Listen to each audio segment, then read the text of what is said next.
કાલે એક મૂવી જોવા ગયા હતા. એમે મૂવીનું નામ હતું કાશી રાઘવ.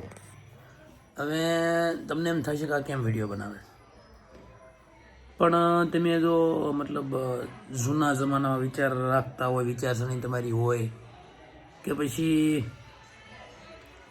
મતલબ જૂના વિચારવાળા માણસો તમે હો ને તો તમને મજા આવશે. બાકી એમાં કાંઈ ટોપિક નથી, સ્ટોરી કહેવાય. કીધું એમ કે જૂના જમાના પ્રમાણેની બેકગ્રાઉન્ડ મ્યુઝિકમાં કાંઈ એવો દમ નથી. અને ક્લાઇમેક્સ ક્યાંય આમ ટ્વિસ્ટ જેવું છે જ નહીં. તમને એવું લાગશે જ નહીં કે તમે જોયું, મતલબ શું તમે જોવો છો.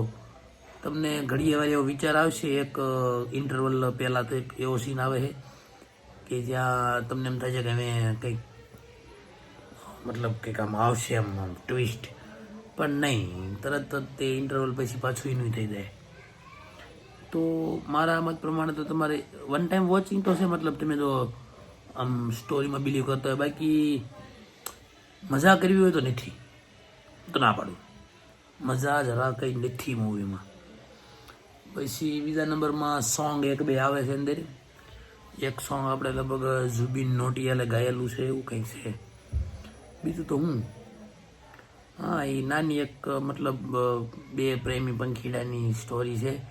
એ જમાનામાં કંઈક એવું હોય છે કે પ્રેમી પંખીડા નહીં રાખતા હોય, મતલબ નહીં એમનું માનતા હોય, અને પેલા બે ભાગી જાય ને પછી પાછા બોલાવે એમને એમ કે હવે ઘરવાળા આપણને સ્વીકારી લીધા પણ નથી સ્વીકારતા. એ પાછળથી ખબર પડે, પાછા બેને સળગાવી દે છે. એવી સ્ટોરી છે. તો તમને ગમે તો ઠીક, બાકી મને તો મતલબ કંટાળો લાગ્યો, બહુ મૂવી બોરિંગ લાગ્યું. ક્યારેક વિચાર આવે કે ગુજરાતીવાળાને થોડુંક મતલબ આમાં આપી શકે એવું તો ટ્વિસ્ટ એ લોકો ઘણા બધા પણ નથી આપ્યા. તો એના વિશે આપણે તો કાંઈ ન કહે એકવી ને. સારું જે લાગ્યું વન ટાઈમ વોચિંગ છે, જોયા હોય એક વખત.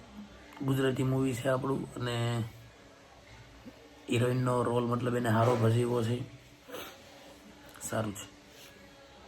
બાકી નવા મૂવી માટે બન્યા રહ્યો અમારી ચેનલમાં, અને આપણે ચેનલને સબસ્ક્રાઈબ ન કરી તો સબસ્ક્રાઈબ કરી નાખજો.